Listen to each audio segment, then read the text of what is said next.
Hello students, I hope you all are doing great. Welcome back to the daily news analysis.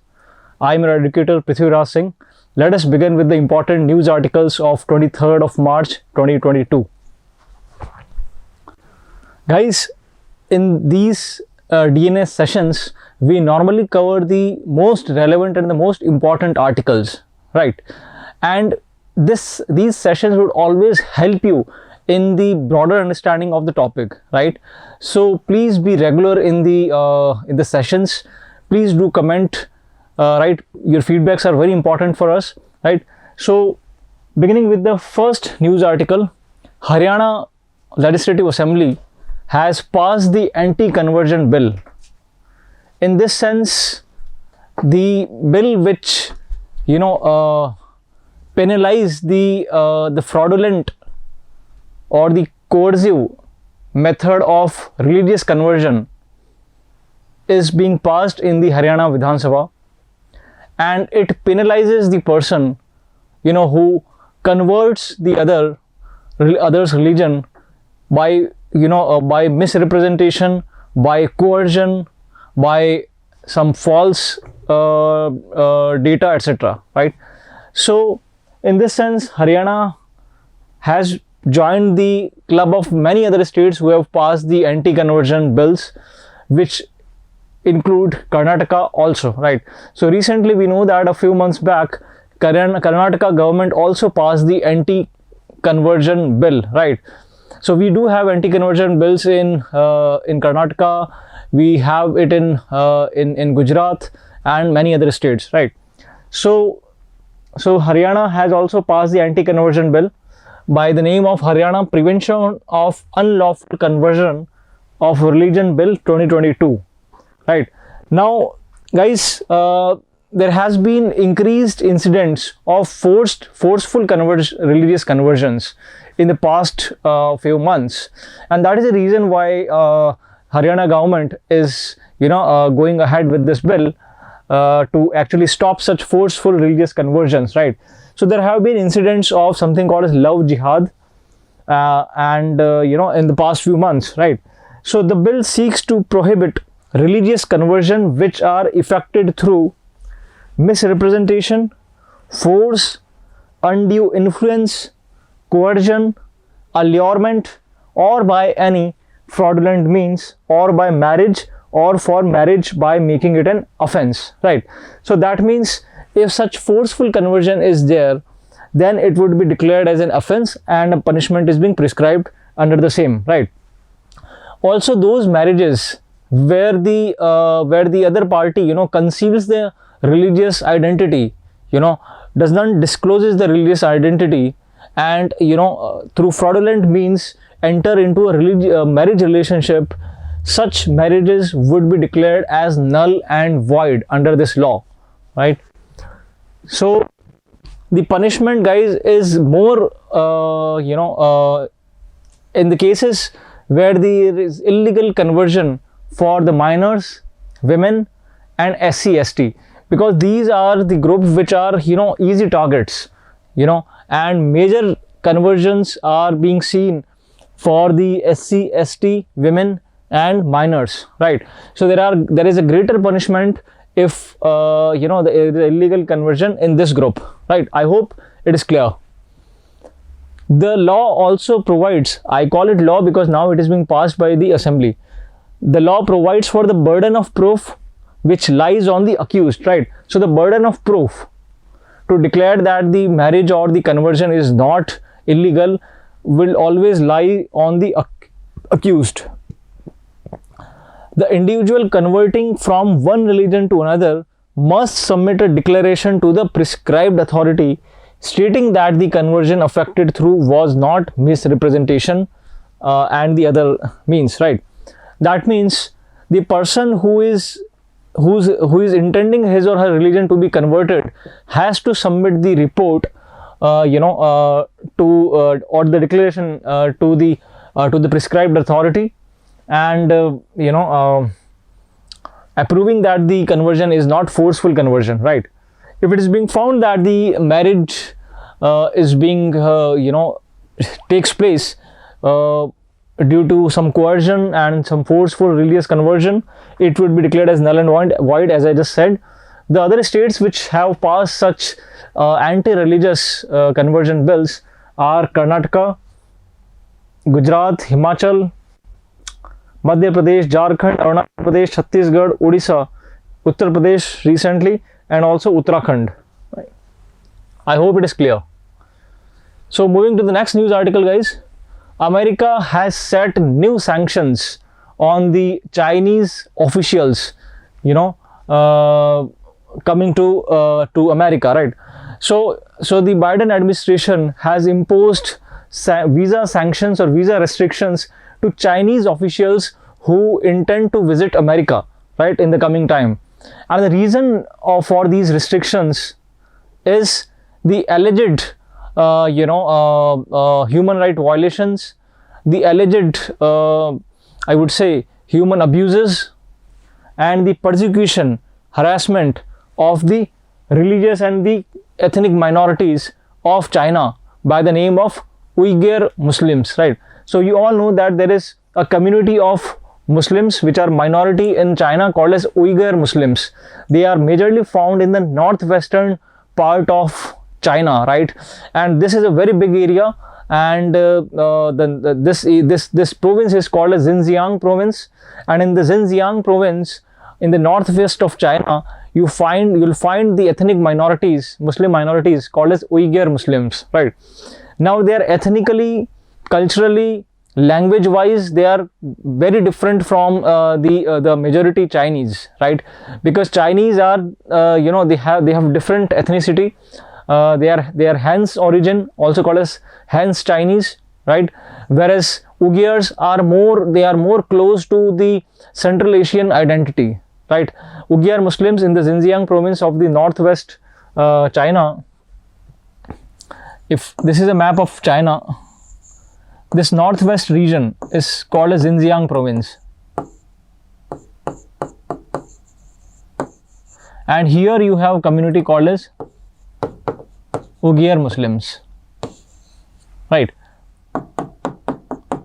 Guys, they are at the tune of they are in around 1.5 crores. I mean 1.5 crores is their population, in Xinjiang province, and very importantly, they are close to Central Asian countries of Tajikistan, Uzbekistan, Kyrgyzstan, etc., right? So they are ethnically, culturally, religiously, linguistically, they are different from the majority Chinese, and that is the reason why China has apparently persecuted them, have harassed them and oppressed these Uyghur minority Muslims, right? Now that is the reason why America has imposed new sanctions or visa restrictions to the Chinese officials coming to America, right? Guys, it has been in the news that China has built some concentration camps in the line of the Nazi concentration camps back in Germany, in 1930s and 40s. Now these concentration camps, Chinese authorities say is to reform them, and they call it as re-education camps, right? Re-education means they would be educating the Uyghur Muslims, right? But they are being ghettoized into some concentration camps, where there is no facilities available, no amenities available. They live like animals, right? And they are being treated as animals. Even the Chinese government, the Chinese administration has done the mass sterilizations for women, so that the population of the Uyghurs do not increase, right? Even the children are being separated from their family, from their mother, so as to break their ethnic religious identity, right? So this is a genocide. Yes, I'm using it a very strong word, and it is being used by America also, and United Nations also. It is a genocide. Why? Because the people are being persecuted based on the race, religion, culture, ethnicity, right? So therefore you are using the word genocide. Genocide has come from two words, gene and seed. Seed is to cut into part, and gene is from genetic, right? So when you are persecuting the people based on their ethnicity, based on their race, it is called as genocide. So China is committing genocide against the Uyghur Muslim community, and that is the reason why America has imposed sanctions. I hope it is clear. So these are the re-education camps or the concentration camps where the Uyghur Muslims are being kept, they are being ghettoized. And not only the Uyghur Muslims, those people who raise voice against the Chinese administration, you know, the descendants, the human rights activists and the journalists, they are also being kept in the concentration camps in Xinjiang province. Right. Now, this region which I just mentioned is autonomous, like Tibet Autonomous Region or TAR. As far as their self-government or the local administration is concerned, they are autonomous, but their external affairs and the major important subjects are being regulated by the Chinese administration, right? And this region is called as Zuar or Xinjiang Uyghur Autonomous Region. Guys, in the recent decades, Xinjiang province has seen economic prosperity and development, and this has led to huge scale migration of the Han Chinese people, right? Han Chinese are the majority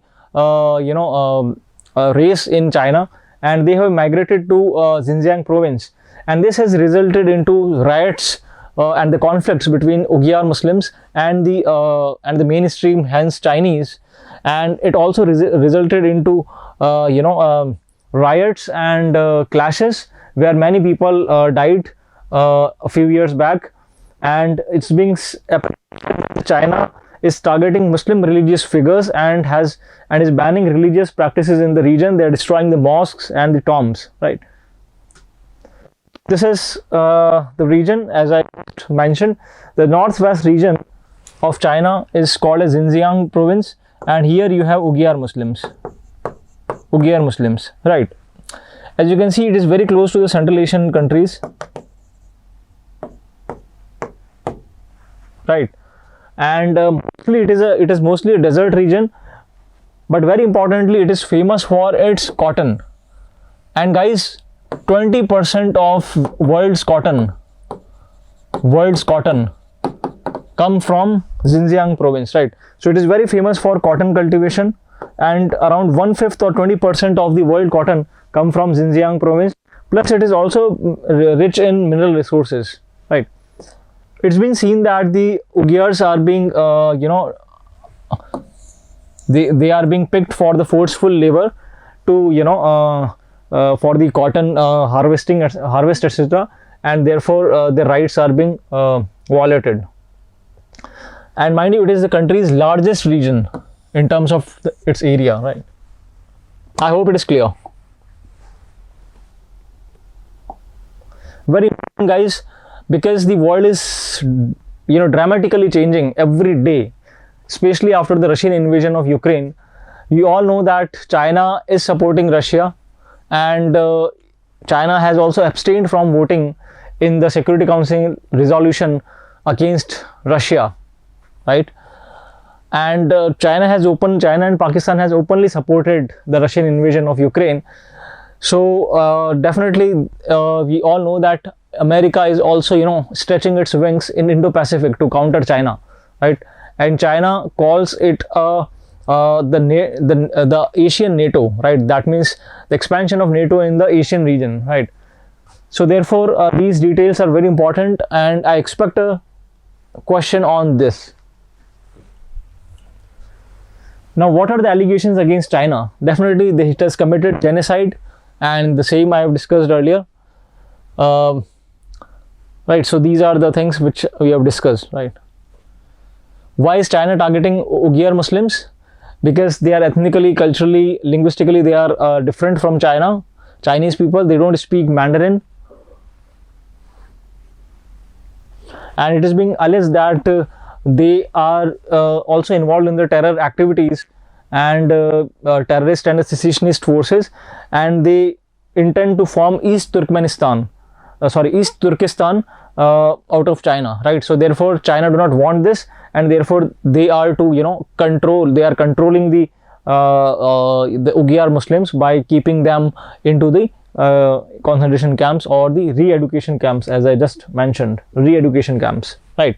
So there can be a question asked on this. I hope it is clear. Guys, moving to the next news article, again related to China.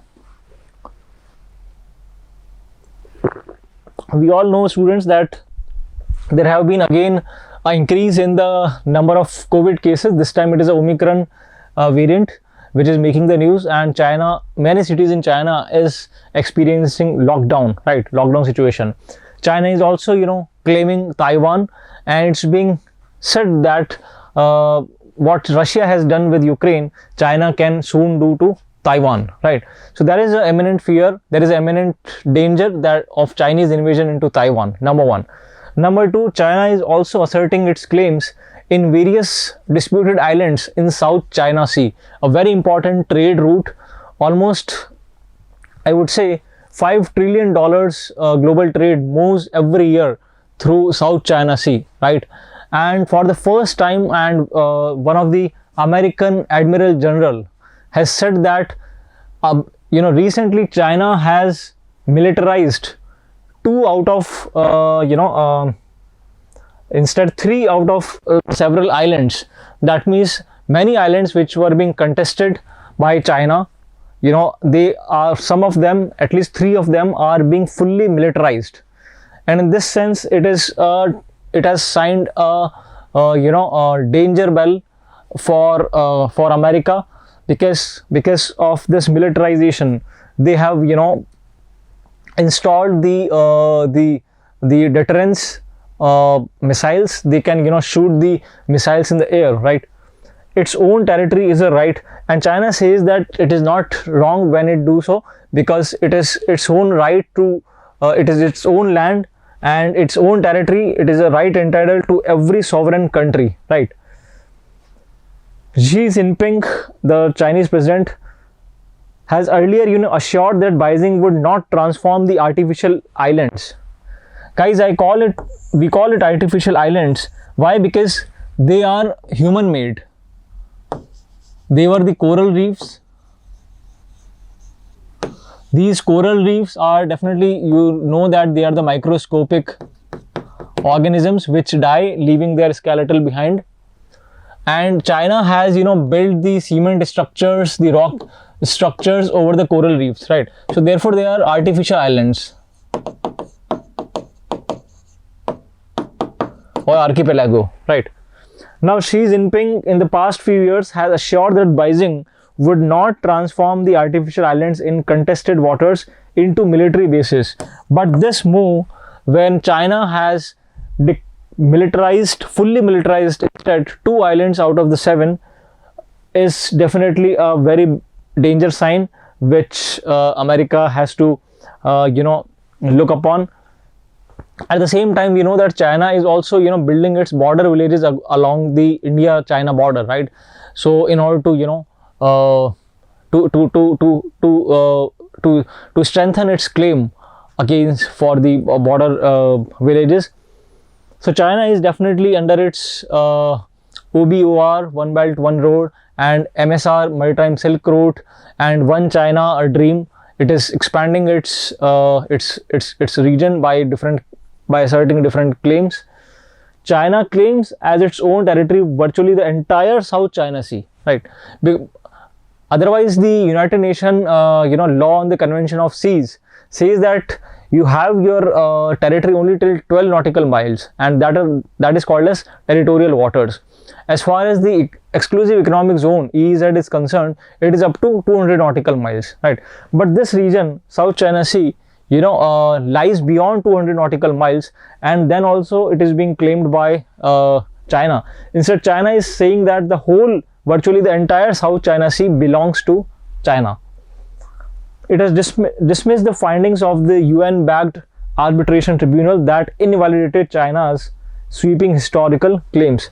We all know, guys, the UN-backed arbitrary tribunal like United Nations Convention on the Law of Seas has also invalidated the China's claim, but then China has ignored such claims, right? I hope it is clear.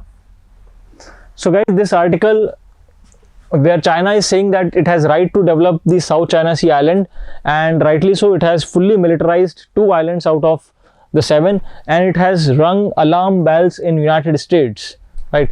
So these are the islands, guys: Mischief Reef, Subi Reef, and Fairy Cross. So these are the 3 islands on the Spratly archipelago. If I talk about the map of the same, guys, this is the broad map of the South China Sea, and here you have China, right?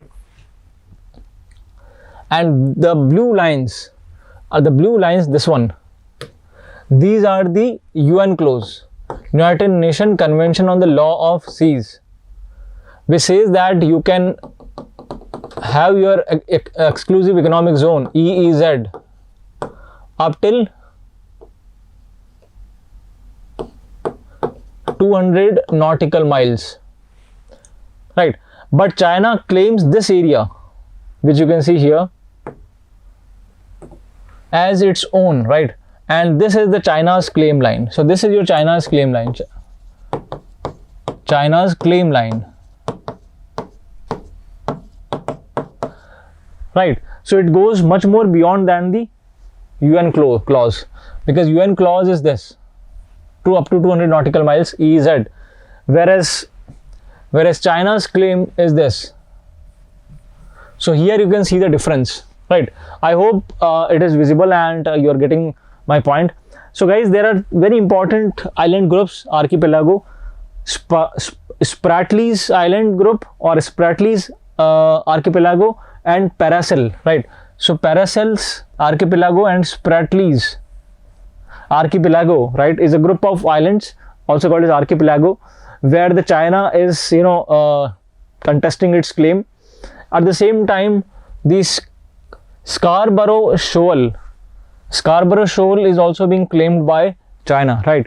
Guys, this is a transit, very important trade transit route. As I said, that more than $5 trillion of global trade passes through this maritime route in a year, right? So therefore, and as you all know that America, in its Indo-Pacific strategy in order to counter China, has formed associations with Japan, India, and Australia, right? Something called as Quad, right? So China is also not happy with the Quad grouping, the AUKUS, and so on and so forth, right? So therefore, China has recently militarized 2 islands in the Spratly's Island, completely militarized. In this sense, it can keep an eye over the American warships, and in the times of war it can also hit them back, right? It can hit them, it can shoot them, right? So therefore, these are the disputed islands: Spratly's Island, Paracel Island, and Scarborough Shoal, right? I hope you are getting my point, guys. If I talk about the countries which are which are involved in this conflict, right, it is Vietnam. Its territory is also being intruded. Similarly, you have Malaysia. Malaysian territory is also being intruded. So Vietnam, Malaysia, Indonesia, Philippines, these are the countries which are adversely affected by the claim of China, and even Taiwan, right? So Taiwan, Vietnam, Malaysia, Philippines, and Indonesia, these territories are being intruded, right? I hope it is clear. Now we are in the position to understand this article,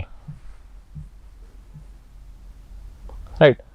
Again, you can see the Paracel Island, the Spratly's Island, the Scarborough Shoal. This is your Philippines, Brunei Island group. This is its boundaries are also being violated. Similarly, Malaysia, Vietnam, Taiwan, right? And this is the line which is being claimed by China, as we just mentioned. This is the Chinese claim line, right? Much more beyond the UN clause of 200 nautical miles. And this China call as China's 9-dash line. 1, 2, 3, 4, 5, 6, 7, 8, 9. So these are the 9 dashes. Imaginary dashes which are being drawn into this into the Pacific Ocean, right, into the West Pacific Ocean, China's 9-dash line, right, in which Spratly Island, Paracel Island and the Scarborough Shoal belongs. I hope it is clear. Let us move to the article in order to get more clarity. So China has militarized the 2 islands out of the 7, and it has rung the alarm bells in the United States. And one of the American, the Admiral General has said that this militarization is the strongest one, is the largest military buildup since Second World War, by the People's Republic of China. Guys, if I talk about the countries which are affected, you can see Philippines, Vietnam, Brunei Island, Taiwan and Malaysia, right? Guys, China today has second largest defense budget in the world, right? As you can see, the highest defense budget is that of America, that is $778 billion. China is around $252 billion. The third highest defense budget is that of India, but that is no way in comparison to China and America, because America's defense budget is $778 billion. China's defense budget is $252 billion, whereas India's defense budget is just $72 billion, right? However, it is larger than bigger than Russia, but then there is a big gap between America and China's defense budget compared to India, right? So this is a fact which has to be kept in mind. Now, what is China's claim? Well, China claims virtually the whole South China Sea, right? And as I said that even the United Nations backed body called as UNCLOS, United Nations Convention on the Law of Seas, has said that the claim of China in the South China Sea is illegal. But then also China has ignored such claims, and it is also a threat to the marine ecosystem. Why? Because China is building the concrete structures over the coral reefs, right? In this sense, the marine ecosystem is adversely affected, right? So it is causing a heavy damage to the marine environment, and and this Chinese deployment of necessary national defense facilities, which China says is right to to China. The list of the different straits, the narrow passage of water which lies between the two land bodies. So it communicates with the East China Sea via Taiwan Strait. Similarly, Luzon Strait in the Philippine Sea. Similarly, Sulu Sea via the strait around Palawan. Similarly, the Strait of Malacca via the Strait of Singapore, and the Strait of Karimata and Bangka, right? Guys, the Gulf of Thailand and also the Gulf of Tonkin are also part of the South China Sea, and also the shallow waters called as Natuna Sea is also one of the part of the South China Sea. Guys, as I said that South China Sea, this region is very important because it's being believed that there is huge or tremendous economic and geostrategically important economic reserves are being are there beneath the seabed. So there is huge reserve of oil and natural gas in the seabed, right? So therefore China do not want to lose this region and would soon begin the exploration for the oil and the natural gas, right? It would be a very big, I would say, victory for China if it is able to harness the oil and the natural gas and the seabed of South China Sea, right? So in this sense, the South China Sea has tremendous economic and geostrategic importance. It also contains lucrative fisheries, which is very crucial for the food security of millions in South Asia, right? So therefore, China is asserting its claim in the South China Sea under its One China dream, right? I hope it is clear. So this is the map that we discussed. What is China's South China Sea goal? Definitely, China want to build a nuclear deterrent base on the Hainan Island, right? That means in case America pushes its military endeavor, China would always be ready for the seaborne nuclear deterrent at Hainan Island in the South China Sea. Also, it believes that it is a gateway for the MSR or Maritime Silk Route, and it is a part of China's One Belt and Road (BRI) Belt and Road Initiative, right? So these are the areas. These are some details which are mentioned in the article. I hope it is clear. Let us move to the editorial page of the Hindu. Guys, although you won't find the article which I am gonna explain it today in today's newspaper, because I read it online, right? And in the evening it was being published, so possibly it may come in tomorrow's hard copy newspaper, right? But we'll discuss it today itself because I found it very interesting, at the same time important. Guys, this article talks about the OBC reservation in the local bodies. Now we all know that in Maharashtra state is in the process of local body elections. When I say local body, I mean municipalities and the rural local governments, right? The municipalities, guys, you all know, in the urban areas, you have something called as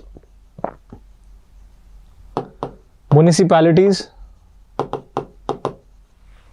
and in the rural area you have a three-tier structure. At the grassroots level you have panchayat,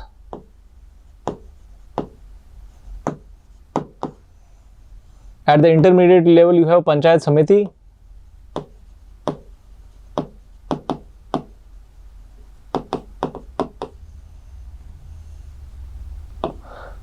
and at the topmost level you have Jilla Parishad.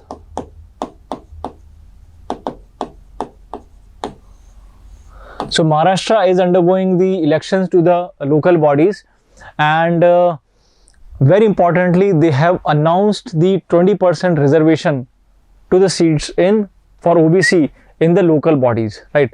I repeat, 27% seats are being reserved for OBC, other backward classes, for the next local body elections. Guys, we all know that the article that we have for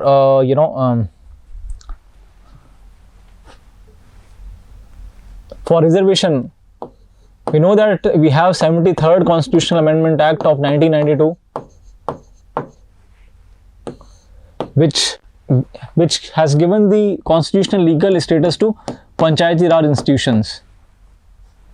Then we have 74th Amendment Act of 1992, which has given the constitutional legal status to urban local bodies or municipalities.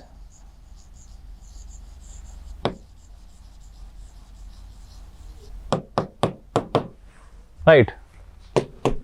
Now in these bodies, very importantly, there is mandatory provisions. I mean, I'm talking about the both.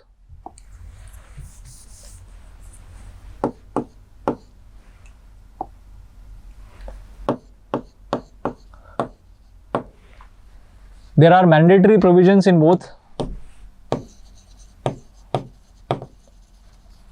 This says that number one, minimum 1/3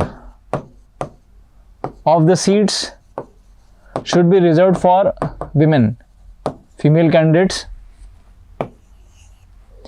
There must be SC/ST reservation for the seats in proportion to their population.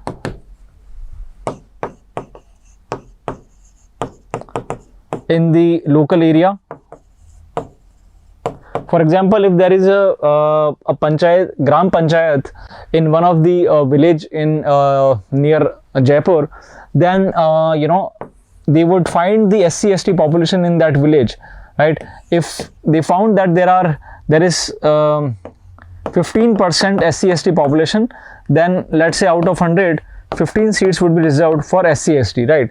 So therefore I say in proportion to their population in the local area, right? So these are the mandatory clauses. Definitely there must be state election commission to conduct the elections. There must be state finance commission to check the to look into the distribution of revenue between the state government and the local government, right? So these are the mandatory clauses. Now if I talk about the voluntary clauses, I'm writing here, voluntary means optional. The optional clause is definitely OBC reservation. That means the states may also give the OBC reservation or may reserve the seats for the OBC community, right? But there is a condition being laid out for doing same, right?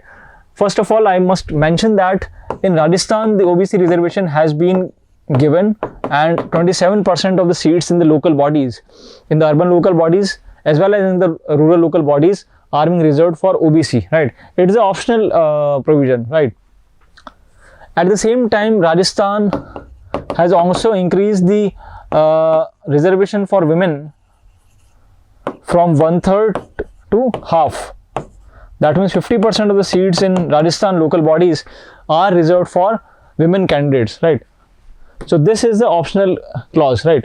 But in order to avail the OBC, to go ahead with the OBC reservation, there is a guideline of the Supreme Court. In the year 2010, a very famous case, K. Krishnamurthy versus the Union of India, 2010, Supreme Court held that OBC reservation is different to the local bodies, in the political participation, is different from the reservation in educational institutions and various job opportunities, right? So that means the political reservation is different from the reservation which is being given for the educational institutions and the government employments. Are you getting? Because the parameters are different, right? So the OBC reservation is a political in the local bodies is a political reservation, and it must not be equated with what is being given in the educational institutions and the government employment, right? Because in the government employment and the educational institution, the reservation to OBC is 27%, right? And it is based on the their population, based on 1932 caste census, which was the last caste census whose figures were being published, right?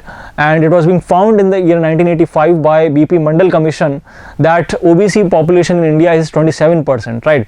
Based on that, in 1992, in Indira Saune versus Union of India, the apex court said that the reservation for OBC can be given to the tune of 27%, but the overall reservation must not exceed. That means the overall reservation based on the caste, educational and the social backwardness must not exceed 50%, right? So the ceiling is 50%, right?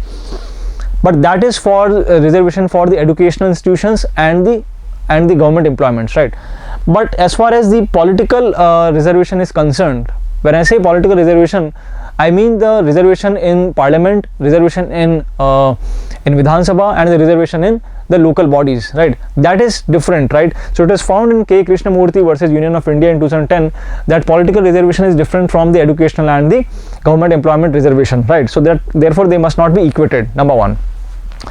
Now in order to give the OBC reservation, a commission has to be formed by the state to actually find out the total number of OBC population in the state, right?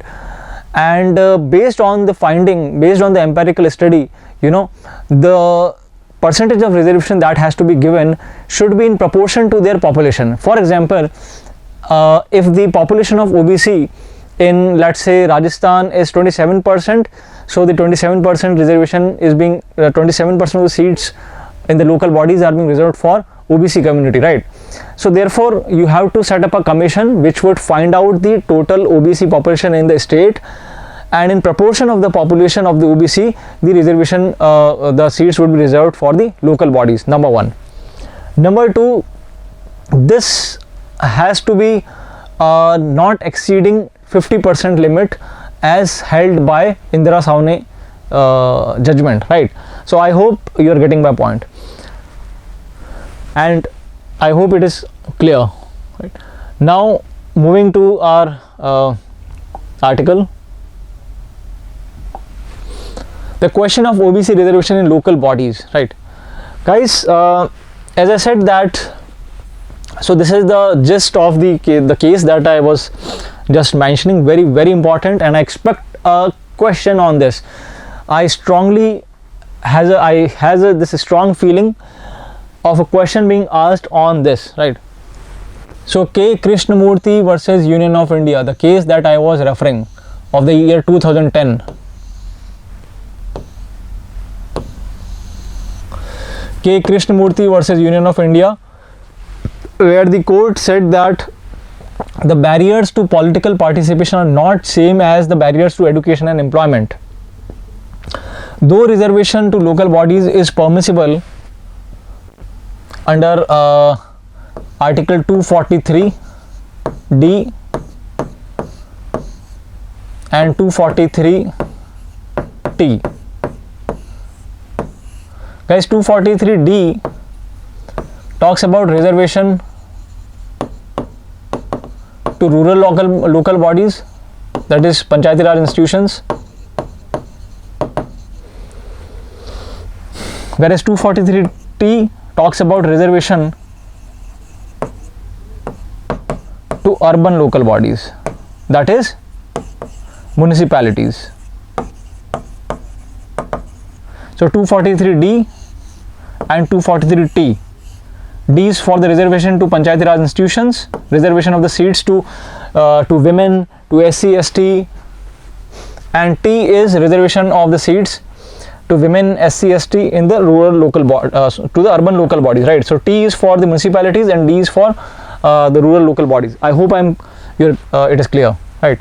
Now there is a three test. There are three tests which were being held in the 2010 K. Krishnamurthy versus Union of India case. The first is that the state has to form a commission to conduct the empirical inquiry into the nature of the backwardness in the local bodies. That means the commission has to be set up which would do the empirical study of the population, OBC population in the state, as we just understood. And the second test is to specify the proportion of reservation required to the provisioned local body wise, right? That means it has to find out that, let's say in Maharashtra, because this case is for Maharashtra, in Maharashtra, let's say there are 4 villages A, B, C, D, right? Let's say in village A there is just 10% OBC population, so only 10% of the seats would be reserved for OBC community people, right? Let's say in the village B there is 25% OBC population, so 25% of the total seats would be reserved in B constituency, right? So and so forth, right? So this is what the second test says, right? The third test says that such reservation should not exceed 50% limit set by Indira Savne judgment, right? I hope it is clear, right? So very important, guys. K. Krishnamurthy versus Union of India 2010. Now, although Maharashtra government did set up a commission to do the empirical study for the for the OBC population, but before the data was being declared or was being made public, they came up with the ordinance and went ahead with reservation for OBC in the local bodies. Therefore, this was being declared as invalid and it was being struck down. This ordinance of Maharashtra was struck down by the Supreme Court in the recently held Rahul Ramesh Wagh versus State of Maharashtra. I repeat, the three tests under the K. Krishnamurthy. The first is setting up the commission. Second, the reservation of the seats in proportion of the OBC population in the local body, and third, it should not exceed 50%, right? So these are the criteria mentioned in K. Krishnamurthy versus Union of India. Based on this judgment, Maharashtra did set up a commission. They did set up a commission, but without waiting for their empirical report, the ordinance was promulgated to amend the Maharashtra Jila Parishad Act and the Panchayat Samiti Act and the Maharashtra Village Panchayat Act. We have understood that at the topmost level in the three-tier Panchayati Raj institution structure based on Balwantrai Mehta committee recommendations, at the topmost level you have Jila Parishad, at the intermediate level you have Panchayat Samiti, and at the bottommost level you have Village Panchayat, right? So there is a three-tier structure. So the Maharashtra government, the Agadi government, without waiting for the empirical report on the OBC population in the respective constituencies, they promulgated an ordinance to amend the Jila Parishad, Panchayat Samiti and the Village Panchayat Maharashtra Act, right, so as to conduct the local body elections with OBC reservation. But this was being struck down by the Supreme Court, and the Supreme Court said that until unless the empirical the report of the study does not come out, until unless you don't come out with the population of the OBC in the respective constituencies, you cannot amend, you cannot go ahead with the OBC reservation. I hope you are getting my point, guys. It was again challenged here in the latest order in the year 2021, somewhere around January. The latest order under Rahul Ramesh Wagh versus State of Maharashtra and others. Very, very important, and I expect a question on this. Please mark this, guys, and by heart this.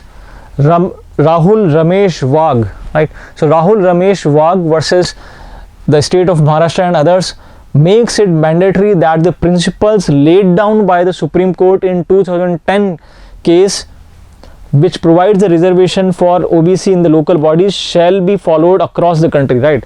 So if the question is being asked that among which of the following cases or the judgments, the OBC reservation is being availed into the local bodies, I repeat, among which of the following cases the OBC reservation in India is being availed in the local bodies. So the answer would be K. Krishnamurthy versus Union of India, right? And it was being held, upheld by the court in Rahul Ramesh Wagh versus State of Maharashtra, wherein it says that any reservation to OBC in the local bodies have to follow the principles laid down by 2010 judgment of K. Krishnamurthy versus Union of India and the three tests which are being mentioned, right? So Rahul Ramesh Wagh versus State of Maharashtra and others. I hope it is clear. So this is the K issue, and a very important article came up. So the reservation under Article 243D and 243T. Guys, the political reservation is different from the educational and the government employment reservation, because because the reservation in the educational institutions and the employment is given under Article 15 Clause 4 and Article 16 Clause 4, and they both, guys, were being added. They both were added by the first Constitutional Amendment Act of the year 1951, which declared reservation to SC/STs, right? 15 Clause 4 and 16 Clause 4, correct? And for OBC reservation in the local bodies, a separate constitutional basis for reservation, right? So here you have reservation for SC/ST, later other backward classes, right? So there is a separate constitutional basis for reservation for OBC in the local bodies. So therefore the political reservation is different from the educational and the employment reservation, right? So I hope it is clear. Very, very important. This we have already discussed. Now guys, again a case in the year 2021, a recent case, Vikas Krishna Rao Gawali versus State of Maharashtra. Here, guys, the court has explored the issue that Indian political class or the politicians, especially the ministers or the government, they don't give much importance to the judge-made law or the law which is being made by judiciary compared to the respect that they give to the statute, right? So I have mentioned two different things, statute and the judge-made law. Guys, law is not the exclusive domain of the legislature. Even the judiciary also makes laws, something called a judge-made law, right? For example, the crackers must not be burnt in this particular time period during Diwali. So that is a judge made law. Are you getting? Making laws with regard to pollution, again a judge made law. So but sadly the politicians and the government do not give much importance to the judge made law, contrary to the enacted law, right? And K. Krishnamurthy versus Union of India is a judge made law, right?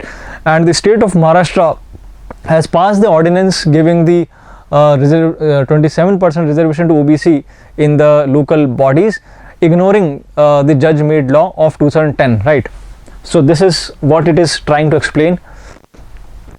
The court observed that the reservation for OBCs was just a statutory dispensation to be provided by the state legislations and is different, which we already understood.